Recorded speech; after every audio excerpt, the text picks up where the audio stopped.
Ladies and gentlemen, welcome back to the Nashville Tour Stop Podcast. My name is Aaron, and across the table from me today, old friend of mine and one of the most stylish people I've ever had the pleasure of knowing. Welcome to the show, Mr. Justin Luis, everybody. Thank you so much. Such a pleasure being here, man. Yeah. Welcome to the podcast, man. Thanks for coming by today and doing this. Of course. Excited to have you. Very excited to be here. So I like to start lots of the episodes with just, how do we think we met? Because I honestly know exactly when we met. I don't remember how we met. 1,000%. I know exactly how when did we met. Meet? You and I were playing a round. Naturally. Yes, as this is how I meet everyone. This is like 80% of my friends in the city I've met through rounds. But then it's a round that I don't play anymore. It doesn't exist anymore. It was in Printer's Alley. What's that? Bobby's Hotel? Garage. Bobby's Garage. Is that still open? No, it's not. But I actually have a meeting with them about relaunching music in that little stage. Here we go. Yeah. So like this was like in 2018, 19. Okay. I didn't start pursuing music yet. Mm-hmm. This was like, I didn't intend on pursuing music when I moved to the city. It was just something like, I guess I'll play here and there. You know what I mean? And then I remember sitting at the bar. I was after you, I think. And then you were up there and you were like, oh, I wrote this song today. It's a stupid little song called Millennials. Oh my God. You heard the debut of Millennials Are Dumb. And you're like, I've never played this song ever. And then you stumbled through it because you literally said you wrote it like 2 hours ago. And then I was like, this guy's fucking hilarious. He's just going for it. They're tourists who are fucking drunk right now. I was like, gosh, I do remember that. I took a mental note. Yeah. That was 4 years ago. Wow, what the hell? Yeah, I've been in this town for almost 4 years now. Oof. So I knew of you because of that. Mm-hmm. I think we met for like 15 seconds afterwards because I was next. And then I re-met you because of Coley Kohler. Okay. Because I was roommates with her and then she was like, Coley Kohler. Shout out Coley Kohler, one of my favorite people. I'm marrying them next year. I don't know. Yes, you are. Yeah, you're going to be in that wedding. Be there. Okay, cool. I've never been to Mexico. So super excited. That's amazing. On the invitation they sent me in the mail, it was like all of the printed stuff and everything. Yeah. But then at the bottom, it was a handwritten note that said, "Don't worry, we have an open bar." That's yes. For those of you listening who don't get that joke, I have a song called "Don't Invite Me to Your Wedding," but the whole joke of the song is "Don't invite me to your wedding unless there's an open bar." There's 1,000% going to be an open bar. So all inclusive. All inclusive. They're going for it. They're going for it. Yeah, I'm absolutely stoked for that because I just got back from vacation and I'm already thinking like, I can't wait for the next time I don't have to do anything. That was quite nice. I should do this more often. The best part about being alive is doing nothing. Going out and doing things but not working. Yeah, kind of like allowing just life to kind of just simmer. That's I've been doing a tiny bit better at that recently. Good. Yeah. It's hard to not do something. Like it took me a couple of days of being there to like unplug from the machine here because all I think about all the time is work. Yeah. And then I was 7 hours ahead of Nashville and then I was just gone for 2 weeks. So it's like, I can't work right now. Yeah. It's 3 o'clock in the morning there. And like it was wonderful because it forced me to detox from everything, the grind, as it were. Yeah, that's right. And it's, I don't know, like just hearing you talk about that, I feel kind of, I feel very, what's the word for it? When you are justified, I guess? No, not quite. Let me rehash that thought. No worries. Just hearing you talk about that, it just like it feels really cool because I've always, of course, paid attention to, I don't know, the way you go about the work, and I've always admired that about you. There's a lot of talent in this town, and there's a lot of people who want very similar things. Granted, different versions of the same thing, but then a version of that one thing. A version of a life in the music industry. Correct. Yes. And then I feel like the way you go about it, I wouldn't say calculated is the right word for it, but definitely very strategic. Right. And you just go for it, and that's always been admirable to me. That I think that's something that I have tried or aspired to go about my own way as well. And so just hearing you be like, oh, it was nice taking a break. It's very good not to be on the treadmill the whole time. I know. Yeah. And I think especially more recently, maybe in the last 2 or 3 months or so, I've been, I think, more successful than I ever have been in trying to deliberately slow down and find like this pace that works for me. And that's been really, really nice. There is a lot of that going around right now, I think, where because of, and I'm going to directly attribute it to COVID. Yeah. Because of 2020 and how little we got to do that year, I think all of us way overcorrected in 2021. Yes. Tour Stop did 205 shows last year. That's a show like 4 to 6 days a week. Yeah. And it was killing me. It was great. I made some money and I made a lot of connections and I made a ton of friends and we got to do a bunch of cool stuff. Yes. But at the end of the year, I look at pictures of myself from that Last Call Belcourt show and my hair is long and shaggy and I had this ugly neck beard and I'm like, oh, that guy was working too hard. You're looking good now. I didn't get to tell you when I arrived, but I'm like, I've been taking a little better care of myself now. You're looking sharp. Not working 6 days a week. Who'd have thought? Correct. Yes. So I think the hustle culture of what we do is just killing all of us just a little bit at a time. Yeah. I really, really liked what you said about, you called it an overcorrection. And I feel like that is the exact, that's such a precise way to describe that year, like 2021. Something I tell people all the time is, so far in my, 26, almost 27 years of life, that's absolutely insane. I can't believe I'm in my, that's late 20s. 27 is late 20s. Holy shit. We are officially in our late 20s. A digression. But then I tell people all the time that like, so far 2021, I think it was the best year of my life so far. Right. However, I look back at that year and I can't ignore that the last 2 weeks of the year when I deliberately slowed down, I felt how tired I was. Yes. And I looked back at the year and I'm like, yes, I loved, everything, the most things that have happened this year, but I'm tired and this is not sustainable. It is absolutely, that's a great word, is sustainable. Yeah. Because you're going so hard and then you don't notice how dead you are. Yeah. Because you're just going the whole time. And then if you take just a minute to listen to your body, it's screaming at you like, hey, yes, stop. Yeah. Stop. Breathe. Yeah. And of course, I agree with you. It's like that's one way to look at it where we're like, oh, that's not sustainable. But at the same time, I felt like to have experienced that strange like renaissance of kind of like a bohemia-like energy in this town, like coming outside or getting out of the whole 2020 experience that we all had and just that zest for like doing things again. And, because we did nothing for exactly, so long. Exactly. There's just like such a specific energy that just surrounded that whole year that I felt like everyone had and as much as, of course, yes, it wasn't sustainable. I'm glad that I had that, and I was able to acknowledge, and you as well seem to have been able to acknowledge it. Like, all right, cool, that was what it was, and that also shows you like that is too much. Yes. So then you can work within the metric of not doing that much, but still trying to stay busy. Correct. Yes. And I feel like I don't want to speak for you here, but I'm definitely speaking for myself. Where when I experienced it all in a year.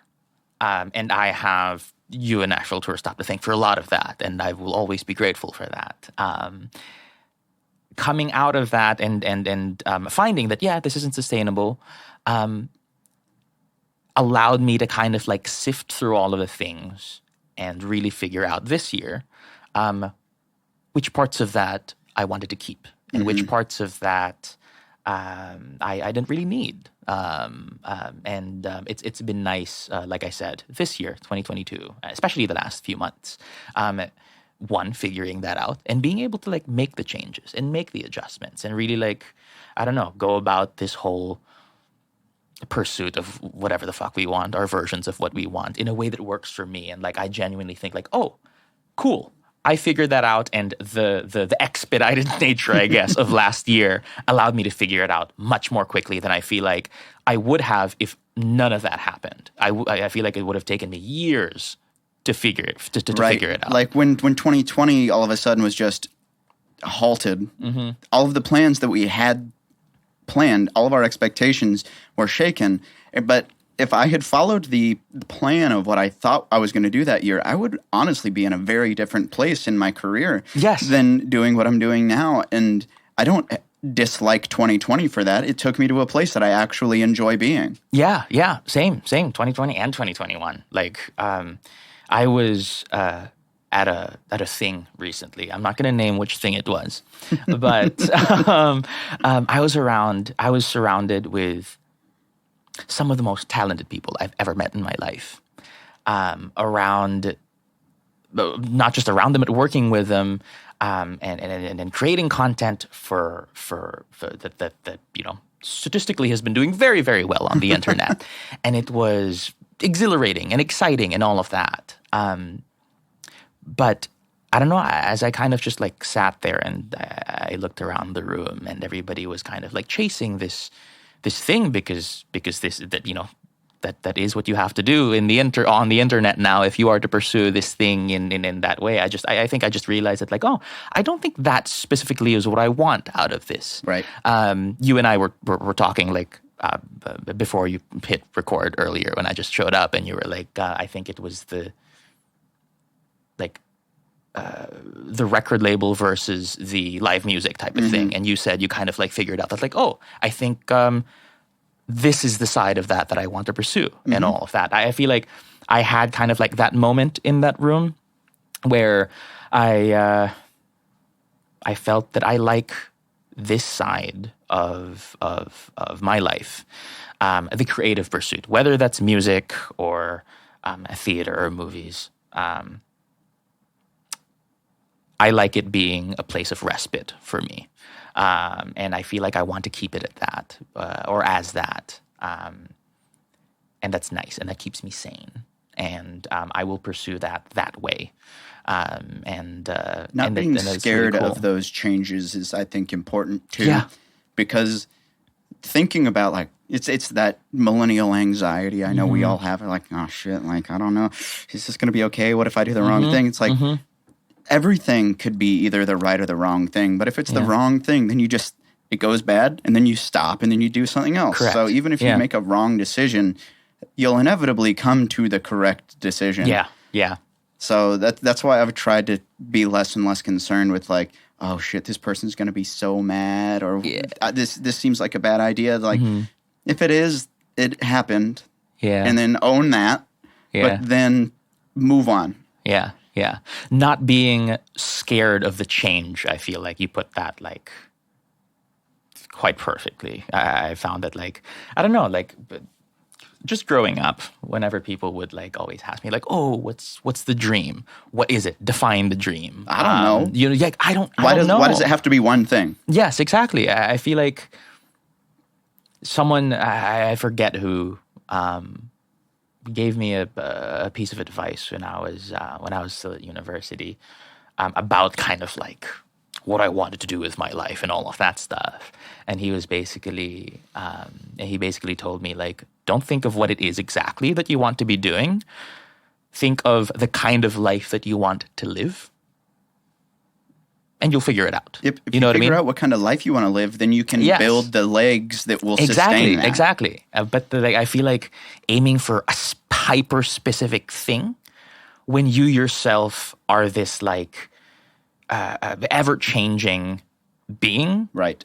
That makes no sense. Because if you're ever-changing, then the dream has to be as well. And I think I was told that years ago, and I kind of understood it, I think. You know what I mean? But now that I'm living that out, and I've literally felt that happen quite a few times, I'm like, oh, that was sound advice, and that's how I'm going to go about things. I've never understood why we force high school seniors, 18-year-olds. All right, what's your college major? You're going to do this forever.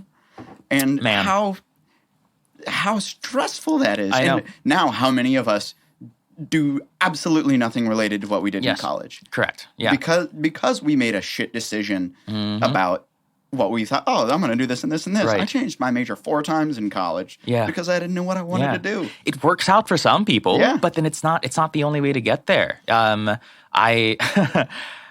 Before I decided to move to the US, maybe like this was about a year before I actually like popped on a one-way flight, you know what I mean? Borrowed money, be like, all right, cool, we're going to do this. About a year before that, I was in the process of making the decision of whether I was going to move or not. I was still in college. I was a sophomore, junior.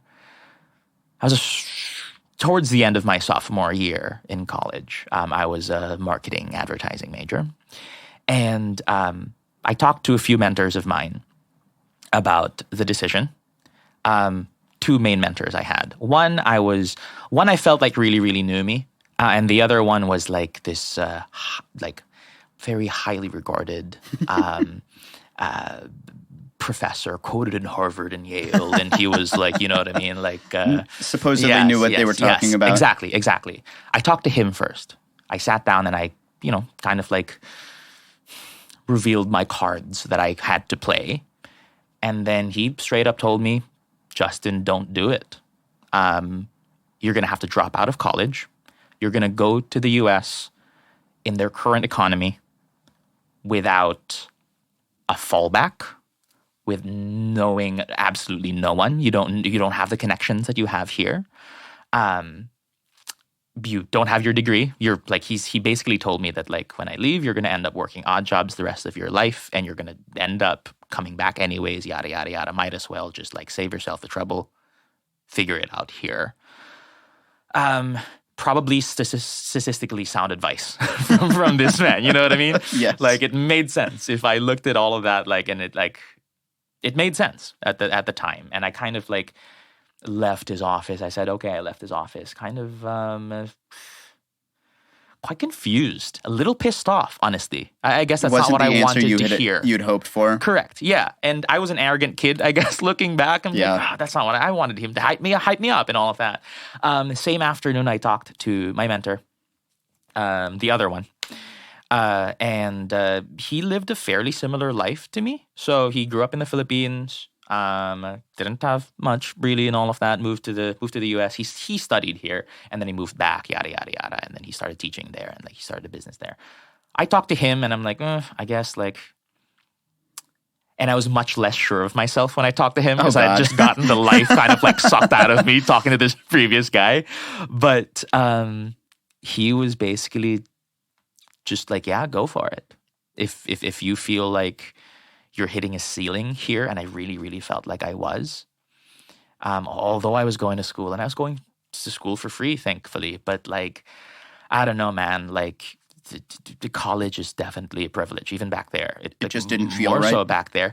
I felt like I was getting somewhere, but then the opportunity cost of needing to earn money, for myself and for my family. I don't have any kids. Disclaimer. By family, I mean my mom and my sister. Yeah, just like and then they couldn't do much because my mom was sick and my sister was younger. She even had to stop school while I was going to college. So they were just at home all the time.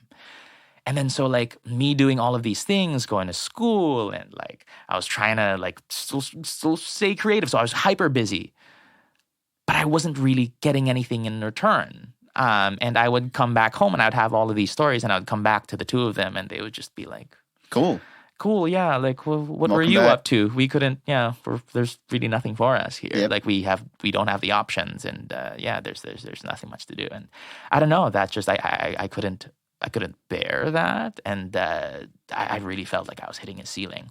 And so he was just like, yeah, well, if you trust yourself, you're probably going to figure it out, you know? And so, borrowed money for 3 flights to fucking Nashville, Tennessee. With no intention of pursuing music here, by the way. Really? I picked Nashville because the internet said it was a growing city Relatively lots of jobs. Cost of living. Low cost of living compared to the coasts. Lots of jobs in the industry that I was looking to get into again, which is like corporate training and all of that stuff, like adult learning, which is still what I do now. I was talking to a few friends last night, and they asked what I did for a living, and it's adult learning. I just realized that like saying I do adult learning sounds like I teach people how to do porn. That's not what I do. That's just like learning and development. That's it. So, but yeah, so like they said, the internet said that like, oh, Nashville has a lot of like opportunities for yada yada yada. I'm like, all right, cool. I'm probably gonna stay in Nashville for like 2 years and then find my way to either of the coasts and all of that stuff. Maybe even go back home if I'm able to save enough money and all of that. That was the plan. Yeah, music was not at all what I wanted to do. Was it a secondary or tertiary part of your life at that point? Music? Mm-hmm. Oh, not at all. Really? It was the creative pursuits back home were writing. I've always written, mostly like poetry and all of that stuff. But then the active creative pursuits were mostly theater and like short films and all of that stuff, which I miss a lot currently. So I think I'm gonna have to. That's definitely the itch that's coming. Music was definitely a surprise for me. It's currently more of a medium than really like when people ask or when people introduce me as like, oh yeah, Justin, he's a musician. That kind of gives me like the heebie-jeebies because I'm like, you're like, don't box me in. Yeah, or not even. I feel like I don't deserve that title. Okay, no, really, because like this city, man, I admire musicians so much. Right. There's so much to know. I do not read music whatsoever. Mm-hmm. I don't even know what chords I'm fucking playing. When people are know like, that it sounds good. Oh, thank you. Yes, I hope. I like to think so. But yeah. Like I said, like it's more so like a medium for the writing more than anything else. Right.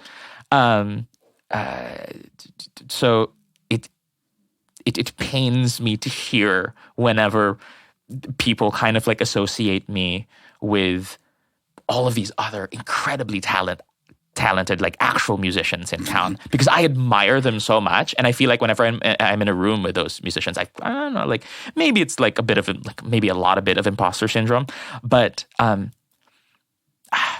don't know, I can't quite sit with being given that title when I feel like I haven't earned it. Who have that knowledge of like, correct, yeah. Oh, Aaron knows music theory, and he knows that these are the chords that are supposed to go together. And see, I think that's part of the reason why your music is so wonderful. Let me gas you up. It's part of why it's so wonderful is because you're not living in the same world, so to speak, of a person who's really deeply ingrained in music theories, because you don't have to think, oh, if I'm playing in C, the other chords are D and G and A minor. You just get to play what. And see, music is one of those like universal languages where if you hear it and it sounds sad, anybody else who speaks any other language understands that this might be a sad song. Yeah. It's that kind of universal language. So you're not living in these constructs of like, these are the chords, meep, merp, merp. Whereas you're just like, these are the feelings. And this is, correct. It's more of a, God, universal, I already said it, but it's a medium. It's the medium it's a medium that everyone everywhere can. We all have feelings. Yes. If we don't have knowledge, we still have feelings. Yes. God. Yes. Thank you. Cheers to that. Cheers, man. Cheers to that. 1,000%.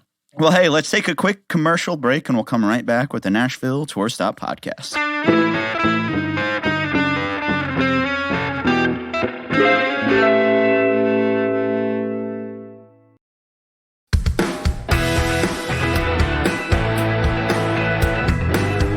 And we're back with the Nashville Tour Stop Podcast. This week's guest is Mr. Justin Luis. Thank you for being on the show with us this week. Welcome. Of course. This has been so much fun so far. I'm so happy to have you. We've known each other for, we talked about it, 4 years. Yeah. But it doesn't feel like it's been 4 years. Ever since I turned, like, I think 23, the years have just gone by. They bleed together real hard. Quicker and quicker. After 21, nothing matters. Yeah. That's the last birthday you look forward to. Yeah, when you're 17, you're like, oh, next year I can buy porn and cigarettes. And then you're like, oh, I gotta wait 2 years before I can buy some booze. I don't know, man. Like, where I grew up, so I grew up in the Philippines. You know this. Any child can walk up to a store and buy a fucking cigarette. At least when I was growing up. If you got the cash? Yeah. You can just say you're buying it for your parents. You know what I mean? It's like, oh yeah, I'll take like two of those for my mom or for my dad. And they're like, oh yeah, sure. I can't imagine a world like that. But let's talk about that. You're from the Philippines. Yeah. Born and raised there? Correct. Yes. Yeah. So go ahead. No, I was just going to say, so you moved here in 2017? 2016. 16. I moved here the day before I turned 21. It was a terrible 21st birthday. Hell of a time to move here. Yeah, I know. What did you do for that special 21st birthday? I was in a house we had electricity, no internet. Oh. And then it was cold as fuck outside. Naturally. Because my birthday's in November, late November. It was cold as fuck outside. I did not have the clothes for it. I was sitting on a couch. Philippines, you don't really have winter there, do you? Yeah. Nope, not at all. So I was sitting on a couch and I'm like, it's my birthday. And everyone was asleep. Naturally. Because, everyone was fucking asleep. So I just knew people were greeting me and all of that stuff, like, probably messaging me online, but I could not see anything. It was it was the worst birthday. I'm glad I made the decision. I love hearing about those, I call them like origin stories. You hear, open it on the mic, open your beer on the mic. We love that. But those origin stories of musicians when they first get here, or in your case, you didn't consider yourself a musician. You were literally just moving to not just a different country. You're not moving from England to the United States. That's a very different experience. You're moving from the Philippines, which is, I've never been there. I can only assume a vastly different culture and a different lifestyle. Mm-hmm. And was there any kind of culture shock when you first moved here? Things you didn't expect, things that scared you, honestly, about being somewhere new? I get that question a lot, and my answer to it, I think, especially having been here for as long as I have, and having kind of like had the time to really, really make sense of like growing up the way I did, my answer has kind of evolved. So I grew up in outside of the city, but then still in Metro Manila, which is a big, crazy city. A lot of my friends who currently live in New York, they're like, oh, it's kind of like that, just just slightly different. Yes, busy, big, crowded, loud, busy. Dirty. Yes, correct. Yep, that's exactly it. I grew up a bit outside of that, and then I grew up maybe like lower middle class. In a developing country, which is very different from lower middle class here. However, I did go to a really, really good school. Okay. I was fortunate to have gone to, this is going to be maybe a surprise. I went to a Catholic all-boys school. We had uniforms and everything and all of that. It was a very expensive school. Luckily, I didn't have to pay for it. Were you on a scholarship of some variety? Yes, correct. Cool. And it was strange going to that school, but going home to my life and the people that I lived with and lived around. I was never made to feel any different in that school. Actually, there is like a deliberate effort to not make you feel like that. That's in great. That school. Everybody wore the same thing. There were uniforms. Everybody had the same pack of like school supplies that you would start with every trimester. We are trimester. Equals. So yes, exactly. And the people were honestly really, really nice. Of course, you had your assholes every now and again, but every school has assholes. But it was a good experience overall. But I always kind of had that weird like chip on my shoulder that I was like, oh, people can't know, or I'm going to try my very, very best to belong here. I was always a tiny bit out of place, not made to be deliberately made to feel like that or whatever. I just kind of felt like that. Yeah, I just kind of felt a little bit out of place, both in school and when I would go back home. Although I was like, you know what I mean? I was surrounded by people who grew up in a similar way. I was always that guy who went to that fucking school. It's weird not feeling at home when you're at home. Correct. I mean, like, I think I did feel at home. I just felt I always felt that weird tiny bit out of place. And I guess from a young age, because I started going to that school in first grade. I went there from first grade all the way to like graduated high school, right? And I guess when you are a tiny bit out of place, you just have to get good at kind of like watching and observing, and therefore, I guess a lot of the writing came from that. And looking back at it now, when I finally moved here, it was, I have that time to think and those skills that I was able to train, being that tiny bit out of place and learning how to thrive in it. I have those years to think for the transition to moving to a completely different country with yes, granted, very similar culture, because the Philippines, especially where I grew up, very, very westernized. Now, how far apart are these two countries?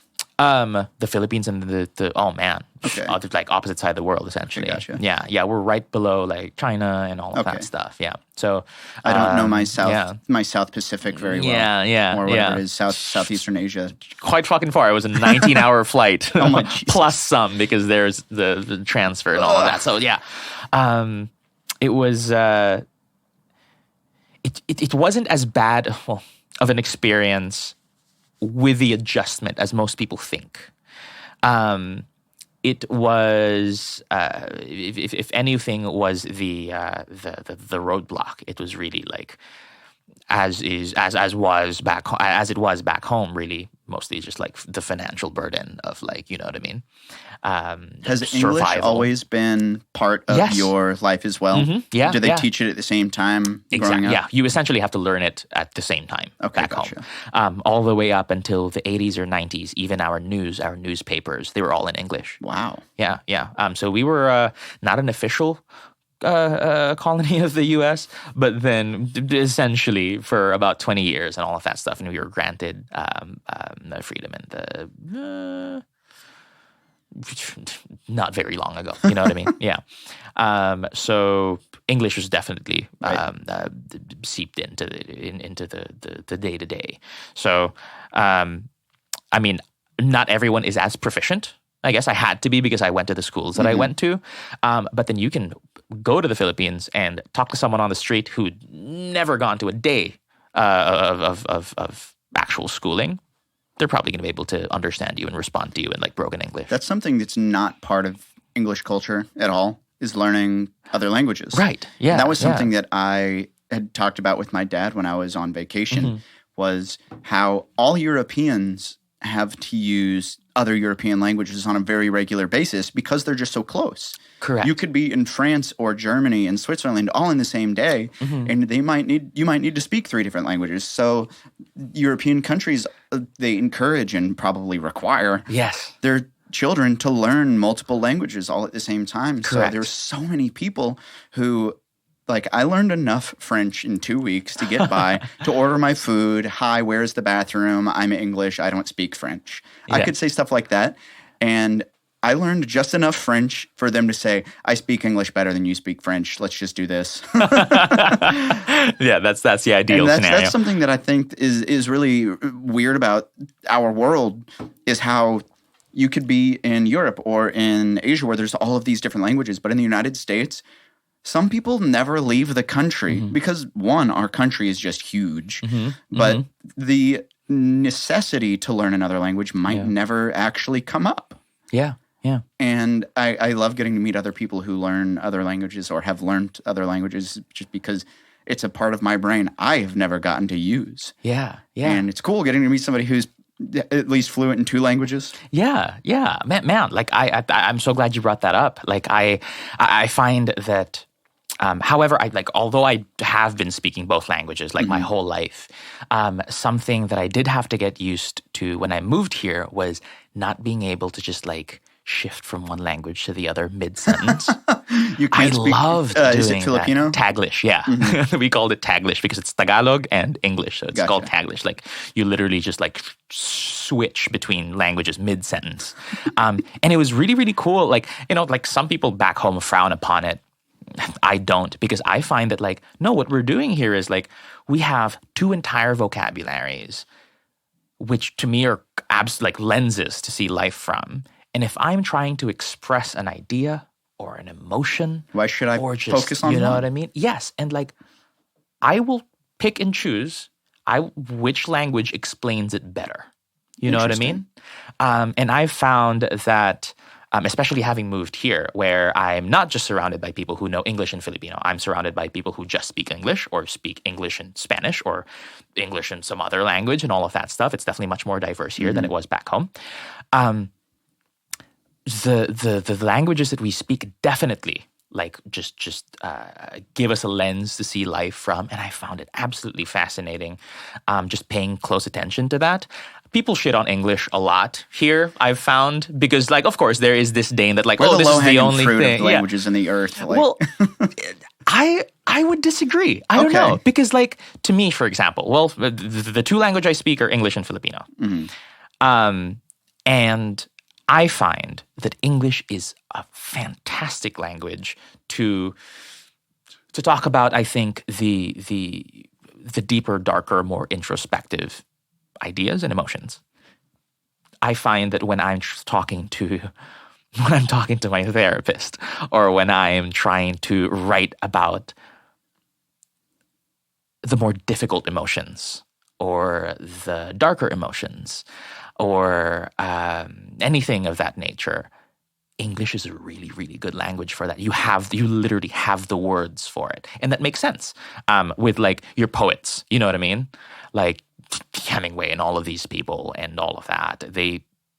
They wrote in this language, and it makes sense that they did. And it's because of the extensive vocabulary. Correct, for it. Yeah. Or chicken or the egg, I don't know. Are the people like that because of the language, or is the language like that because of the people? I don't know. But at the end of the day, I appreciate that this language allows me to look within, and it really gets me, because I feel like if and that's a very testament also to your culture. Like, you are allowed to feel here, not so much back home. Okay. You're allowed to explore that here. Not so much where I'm from and all. Filipino and on the other hand, much more romantic of a language, I've noticed. Not so much dramatic, kind of like Spanish is, where it's very sing-songy and it's very like passionate, very sexy and sounding. like yes, not so much like that. There, it's more so like it's quite a romantic language in a sense that, like, how do I explain this? Here you have one word for love, right? Just one. And you have to be kind of like creative with the way you use it, because it can mean different things. Back home, we have two words for love. And and the Filipino is also one of those languages that, like, the one word can mean two completely different things depending on how you use it. Exact same spelling, exact same pronunciation, exact same word, but depending on how you use it, it can mean two different, unrelated things. So the two words for love back there are ibig and mahal. So ibig is I-B-I-G and mahal is M-A-H-A-L. Okay. Both literally directly translate to love. Okay. But ibig also translates to want. If I say, for example, may ibig akong sabihin, that means I want to say something. Ibig meaning want. And then mahal is, it's also a word to connote value. If I say, like, this mic is mahal, this means this mic is expensive. So it's used to connote value, right? And in all of our poetry, the well-written ones, granted, even in our Pledge Allegiance, we say, I love my country twice. We always use ibig first and mahal later. Interesting. So you need to want something first, and the process of wanting something is love. But then there has to be that shift where after wanting something, you choose to value something, and that's love as well. Two completely different kinds of love. Wow. But love nonetheless. You know what I mean? I feel like I've been at therapy right now. Yes, but like here, like, and I hear people like talk about love here in a much more, I find that like people are like, when it comes to like relationships, people are a little bit more, I don't know if this is the most accurate word, like a bit more cynical, I guess, of relationships here, where whenever someone feels like they're falling in love, like, oh, it's just an infatuation, or it's not love yet, you're just in the honeymoon phase and all of that. You know what I mean? Like, I do. And then wait until that, that fizzles out. We'll see you. You know what I mean? So it's a much more cynical approach to it, which I quite understand the history of how people were treated here, women especially were treated here, you have to be more guarded, which makes sense. It's a defense mechanism. Exactly, which makes sense. Again, like the language kind of like reflects the culture. Back home, we had a different a relationship with that, and so the words reflect that. We were much more hopeful about it and all. And so, yeah, those examples of like, so whenever I feel like my experience of people and my interpersonal relationships are definitely a reflection of the words I was able to see life from, and then my introspective self, which I value just as much, I feel, I attribute to having been able to speak in English and having been able to kind of like explore that, because I've had tremendous educators growing up and all of that. And that's just like, those are two of my favorite parts of my life. And the language is definitely allowed for that. We talked briefly about therapy and observation, and I think that's something that's interesting about you and I's generation and subsequent generations thereafter, Gen Z and everything. We're a lot more open to expressing how we actually feel. And I think a lot of that stems because when we were raised, we didn't have the opportunity to say, hey, this makes me sad. Because when we did, don't be a pussy. Stuff like that. And I'm sure every generation has been a different version of its parents or whatever you want to say. Like, but because we might not have had those soft parents feelings, so to speak, we want to be able to offer that to the world next. So I feel like every time there's new kids, like, you see the things Gen Z put on the internet, and you're like, oh my God, these kids are soft. And I'm like, oh my God, I was soft when I was there. We're just becoming more aware of how much better it is to say, hey, that makes me feel like shit. Please don't do that. And someone's like, oh, damn. I didn't know. We communicate much more efficiently. Yes, correct. Much more efficiently than our parents did. Yes, of course it's not going to be perfect, but then it's always not going to be, especially when there's like, there's a literal cultural shift. But like, I don't know, I'd rather deal with these set of issues than the set of issues that, were either dealt with or not dealt with at all. Whenever. It's something that I think is good that is changing in the world right now, is just how much easier it is to convey an emotion. And all of these poets and these songwriters of the years gone by that we listen to, those are the people who had these feelings, but might not have been able to convey them outwardly. They used art as the medium to say how they felt, but now we're here and we get to say these things. Just we get to talk about it. Whereas if two people were having a conversation like this 50 years ago, my dad would have been like, hey guys, like, cut that shit out. Yes. Oh, I love that you said that, because like a recent actually kind of just like thought I followed that I had and I followed was like in relation to what you said about like artists and writers and songwriters and all of that stuff. Kind of like reflecting this cultural change. Even just looking back at my favorite works of art that of the past, you know what I mean, and of the present, I guess. Just kind of going back to the whole like two different languages things. All of my favorite pieces of art in the English language, for example, that are able to explore those deeper emotions, you're able to talk about the feeling like directly, almost. Like I will explain, or I'm able to explain that gritty feeling as precisely as I'm able to using this, and it's fucking beautiful. You know what I mean? I found just looking back at like my favorite like songs in Filipino that kind of do the same thing, that get to that place of like of being able to explore. Yes, it's mostly done through imagery or storytelling. Okay. We don't talk about the feeling, at least not very frequently. We don't talk about the exact feeling. We tell you a story, and you get there through living it out and imagining it. Not because we don't have the words for it per se. Maybe we do. It's just Well, maybe we don't have as precise of words for it. The metaphor, you have to get there. Yeah, like some of my most favorite Filipino songs tell stories, and that's how you get there. I mean, I feel like that has been such a huge part of my writing in everything that I've chosen to write about.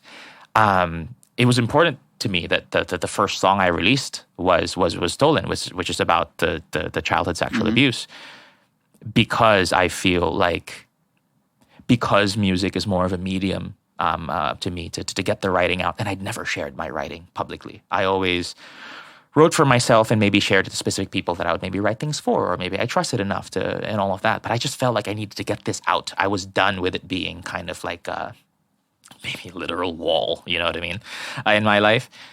The way I ended up, and this was not deliberate at all.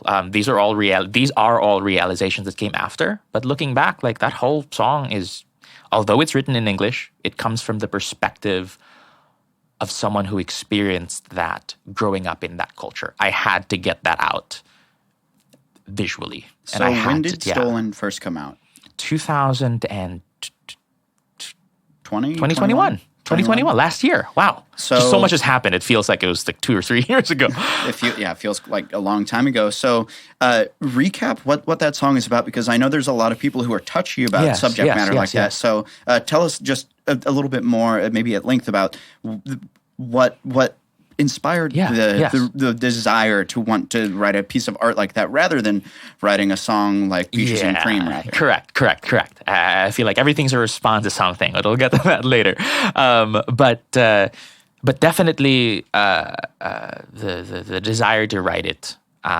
So it was it just stemmed from wanting to get truth that I've felt like I've hidden, not even from just people, but hidden from myself subconsciously for so long, just wanting to get that out there. So the song is about it is about childhood sexual abuse. It's about my personal experience of that and years of that. Years that I don't know if this is the most accurate word for it, but I'd forgotten about. For years. Yeah. And having that all come back much later in life, in relation to how old I am currently. But I felt like all of those things happened when I was a kid. And then life moved really, really quickly because I had to grow up really, really fast. Just because of situation, and I had to figure things out for myself and for my family and all of that. That there was no time and no space to deal with it all. And I'd like to think that I was able to make the right decisions henceforth. And I was brought to a place, or let's try to take credit for that. My therapist is going to be proud of me. I took myself to a place. She's gonna clap at that. Shout out Allison. But I was able to take myself to a place.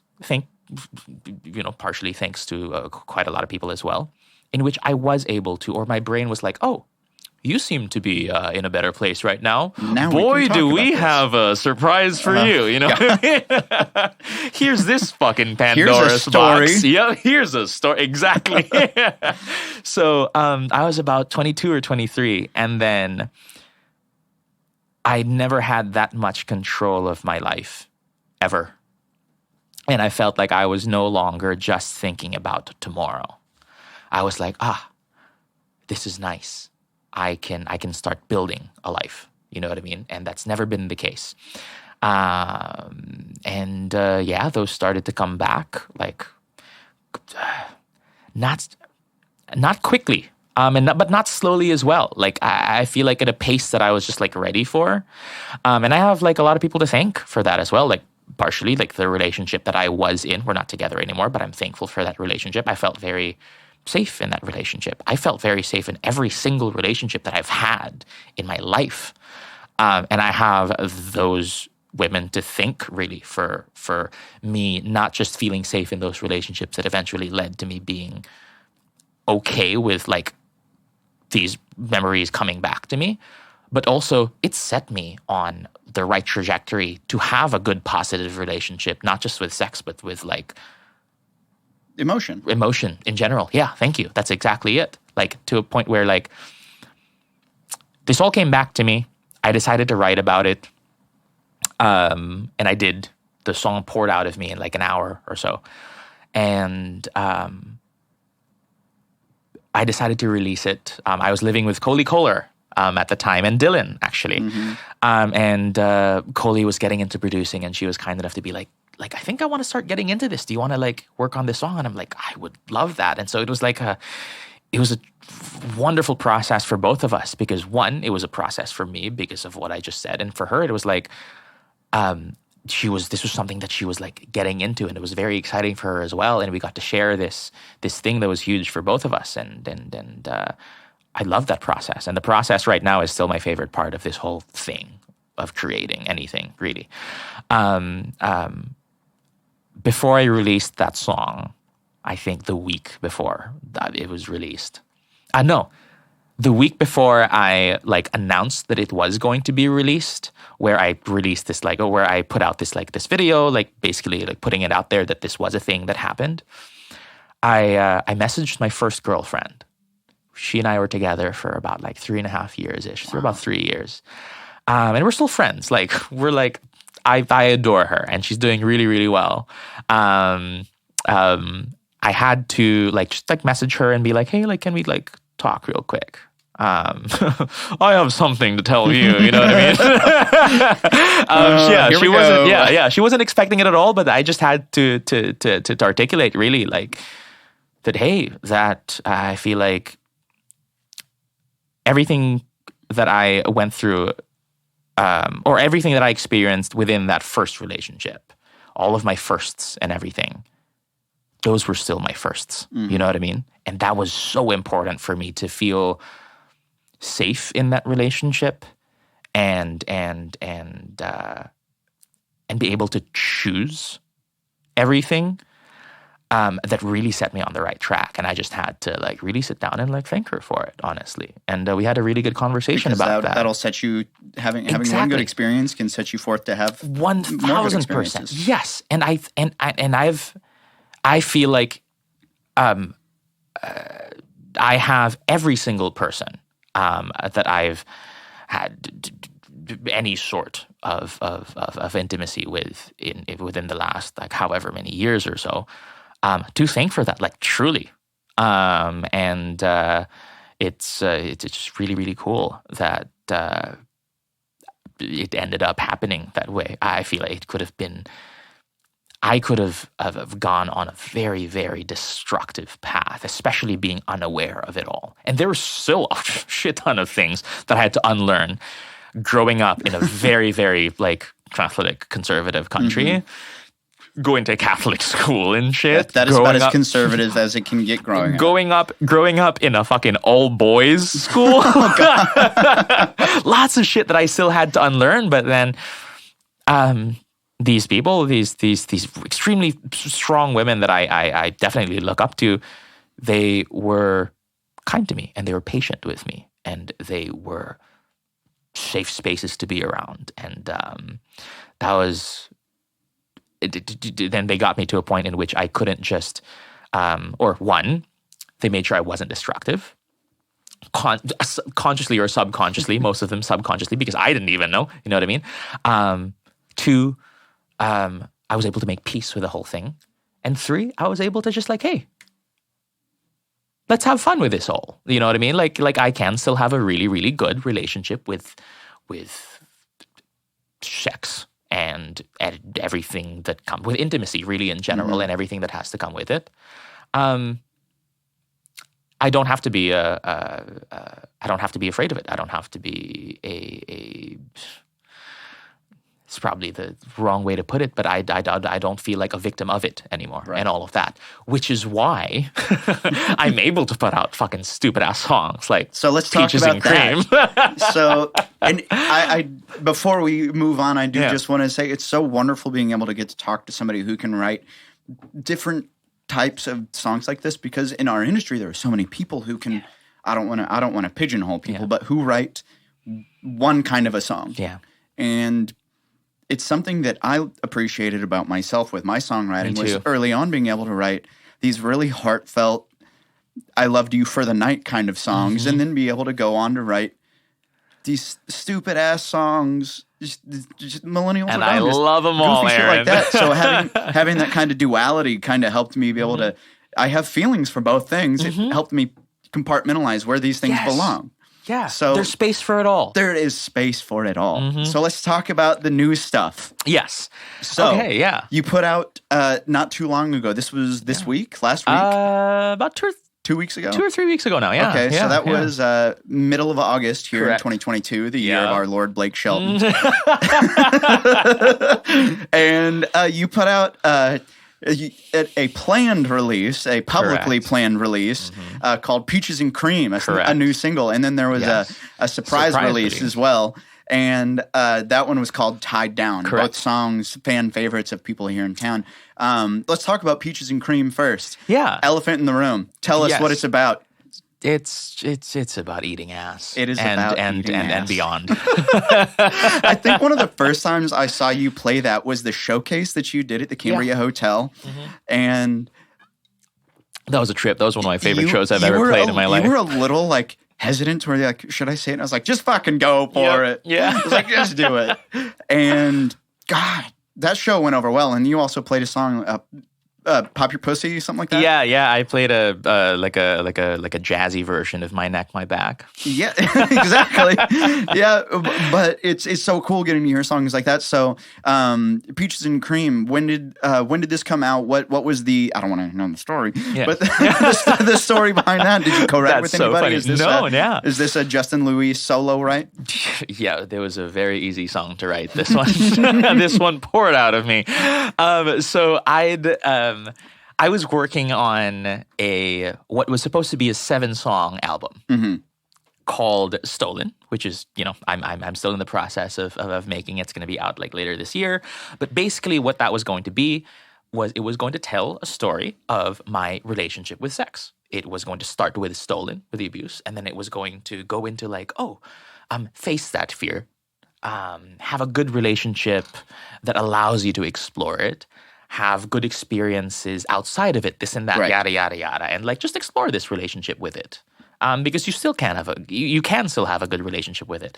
And I was talking to my friend about it. And I was like, all right, these are the 7 songs. And I broke down kind of like what each of them were about and all of that stuff. Which chapter of that pursuit of peace with this whole thing, I guess, each of those songs are about. And she's like, all right, cool. I love this idea. That's great. I think you need one more song, maybe somewhere like towards the end, middle-ish, and all of that stuff. And I was like, what should this song be about? And she's like, I think you need a kink song. I think you need like a kinky song. And I'm like, all right. Okay. I mean, there's Tied Down. That's kind of like, which is the other song that I released, you know what I mean? But she's like, yeah, it is kinky, you know what I mean? There's that whole like tying you down thing, the whole BDSM thing. But that's mostly about... it's a metaphor. It's mostly about the hoe phase. You know what I mean? Like a healthy, responsible hoe phase, mostly. You know what I mean? The kink is kind of like a side note on that song. I think you need like just that, like that to be the focus. I'm like, all right, what should it be about? And she's like, I don't know. What are you into? And I'm like, well, all right. You're like, we're about to become different kinds of friends now. Give me 20 minutes and I will figure it out. I'm going to write down a song structure and get back to you. And I did. I literally did. I hung up. I was like, give me 20 minutes. I wrote a song structure and then I called her back and I was like, here's what it's going to be about. It's and like, she was like, buckle up because this is going to be dirty. She's like, finish it. Do it. And I was like, that's all what right, she cool. said. Yes. But, yeah, it just ended up being like I said earlier, everything I feel like is a response to something.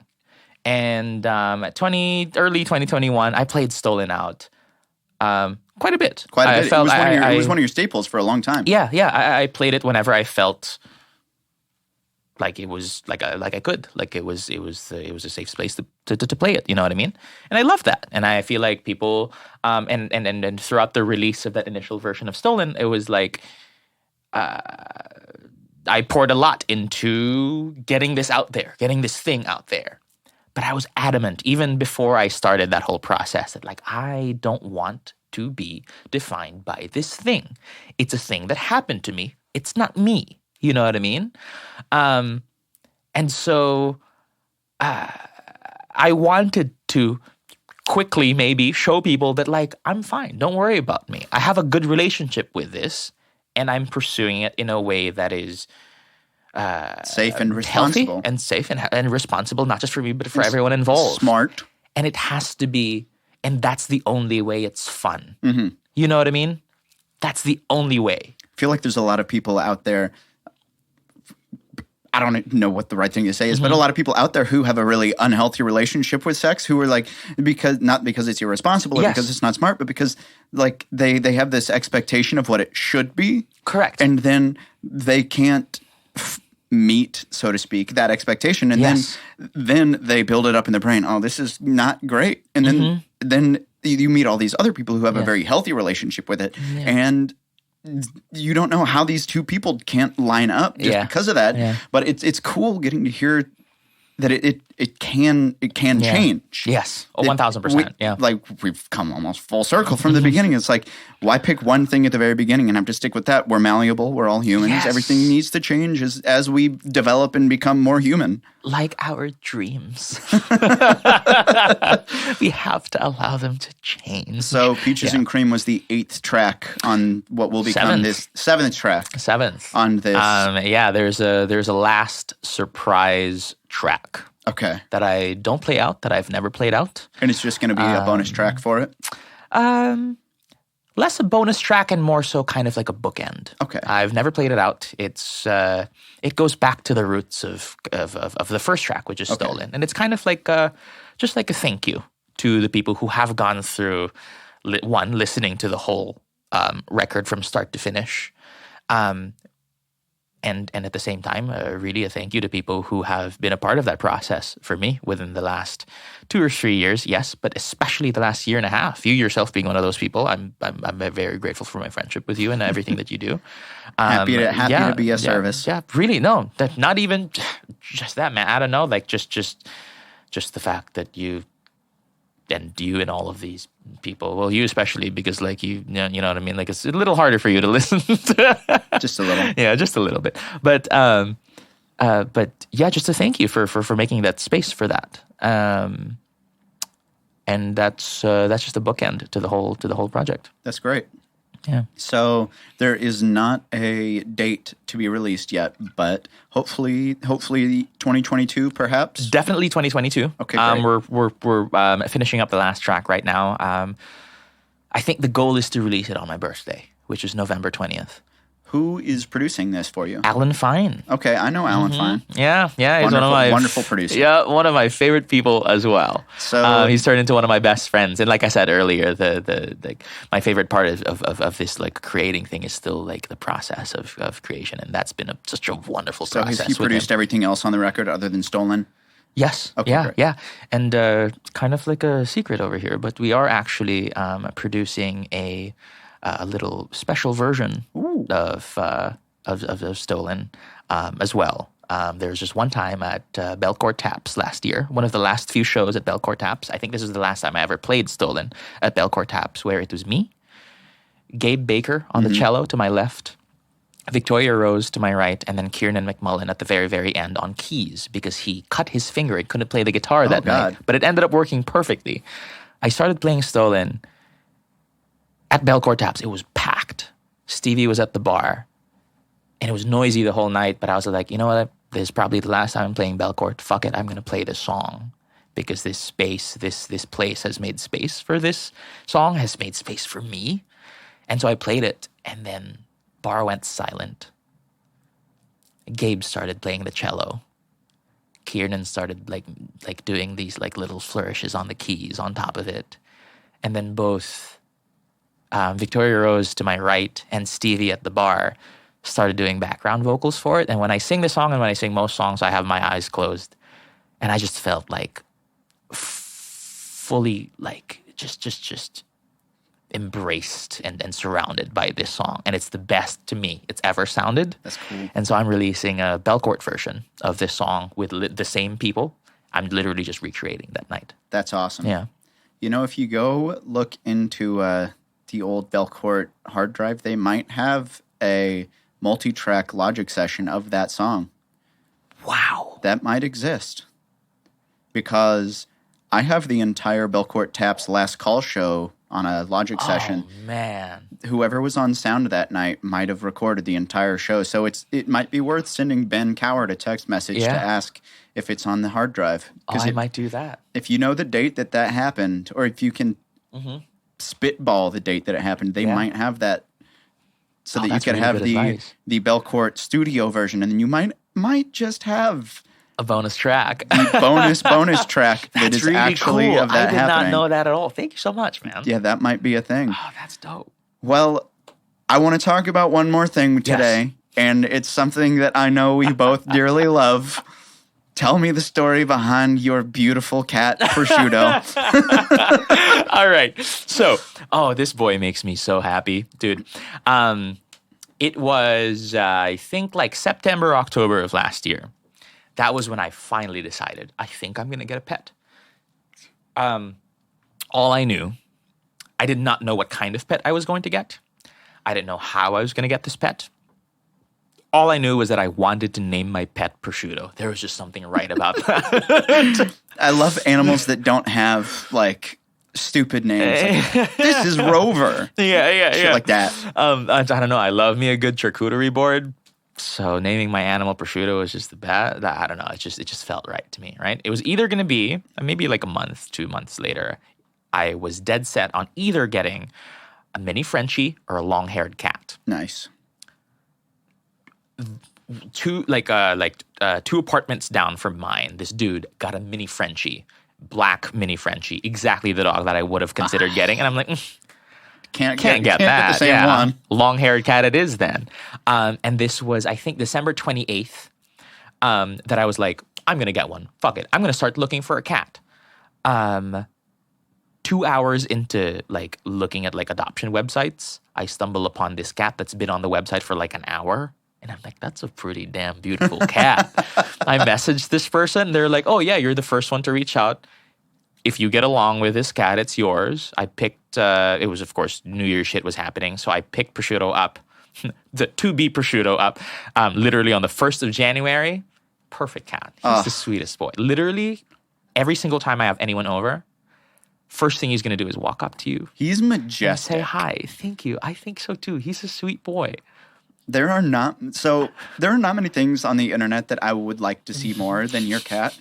But my Instagram algorithm has me so dialed in that it shows me pictures of dachshunds, cute long-haired cats, and girls. That's a good timeline. It's a good timeline. And then every now and then my friends will pop up and I'm like, oh, Justin's playing a show. I wonder if he posted about Prosciutto today. Yep. Click. Yes, he did. Almost every day. So how old is your cat? I got him at a year old, so he's almost 2. Almost 2? Yeah. Gosh, he's beautiful. He's one of my favorite parts of my life. What color is he? Like a tannish? He's like a light orange. Like a really, really kind light of a prosciutto orange. Color. Exactly. Kind of a prosciutto color. I know. It just fit. I have been dying to get a dog lately. Okay. And it's getting to the point where I am searching, like, on a every other week basis, like, dachshunds for sale, Nashville, Tennessee. Because I want to get a dachshund and name it Kevin. Oh, that's it. Kevin! Kevin.